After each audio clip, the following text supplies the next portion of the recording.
Why are we here? The question is, why are we here? Why are we doing this? I have people saying to me that my people don't want to work. Grand Chief, your people don't want to work.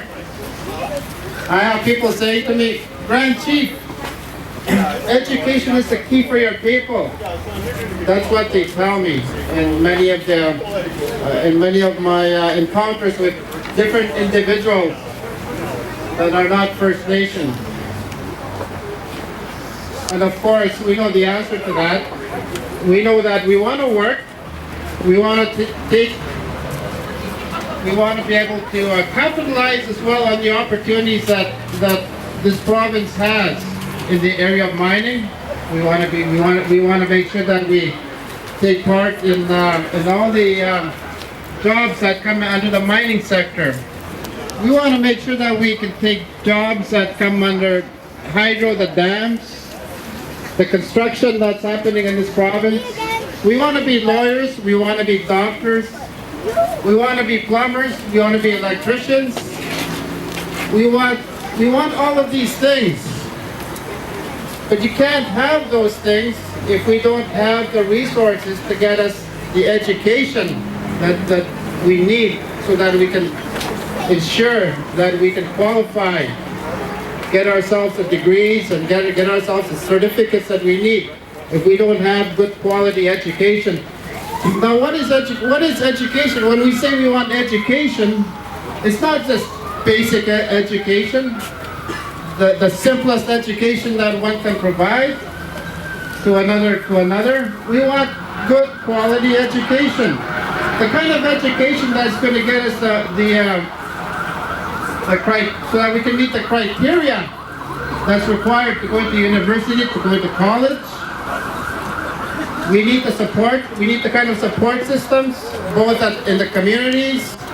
We need good schools in the communities, schools that don't have mold, schools that are not made out of makeshift classrooms. We want to make sure that there's good support systems outside. When we have to leave our communities, we have to come into the urban areas. There should be support system for our students so that they can focus on their education, focus on their studies. So that's going to require an investment in First Nation education. Now, why is that not happening? I'm going to share with you some of the statistics, some of the things that have been stated over the years by various governments, ministers, as to how they look upon us. The other thing I want to share with you is there has been those that said to me, the leadership doesn't want to do anything. How come the leadership are not doing anything about the 2% cap? How come the leadership are not doing anything about the state of education in our communities?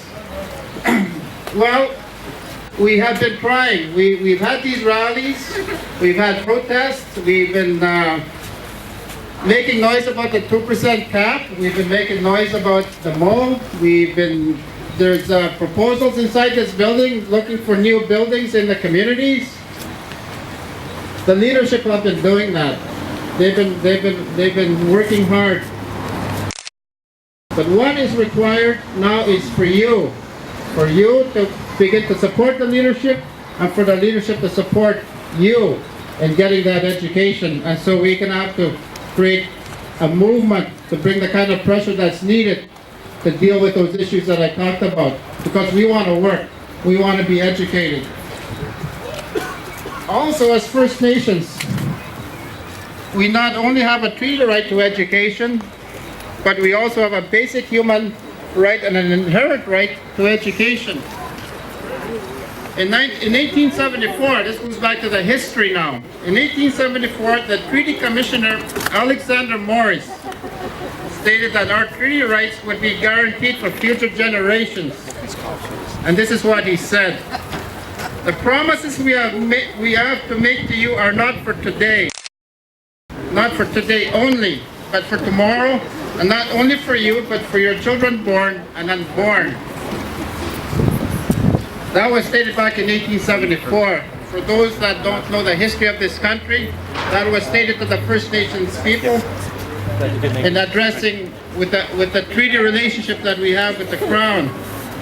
For many years, education has been used to oppress us, despite the hopes of First Nations leaders that the treaties would guarantee our rights and our well-being. Again, in fact, Duncan Campbell Scott, he was a Deputy Superintendent General of Indian Affairs in 1920. Sometimes we have to go back to our history to find out why things are the way they are. And this is what he said: "I want to get rid of the Indian problem. I do not think, as a matter of fact, that the country ought to continuously protect a class of people who are able to stand alone. Our objective is to continue until there is not a single Indian in Canada that has not been absorbed into the body politic, and there is no Indian question and no Indian department. That is the whole object of this bill."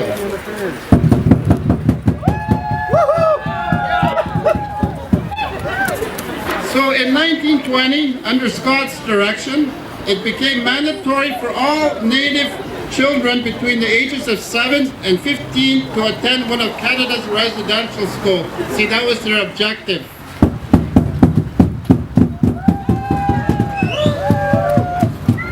And so what happened from that bill?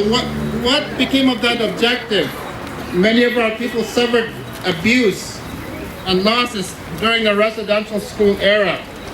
Young children, many who are as young as 4 and 5, were subject to physical, sexual, emotional, and spiritual abuse on a daily basis.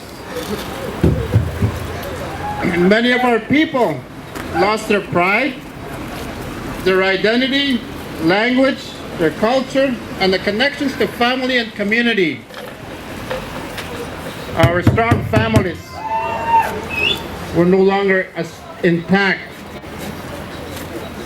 In 1967, the federal government commissioned a report on the conditions of First Nations people, which was termed the Hawthorne Report, and it stated, and this is what they said: "School for some of them is unpleasant, frightening, and painful, and it does not provide a path to the jobs some expect from it. It only confirms of the type of education that we are receiving." In their book, which is called Wabang, which means Our Tomorrows, the book was written in 1971. The chiefs of Manitoba called for educational change to address chronic dropout rates and lack of high school graduates.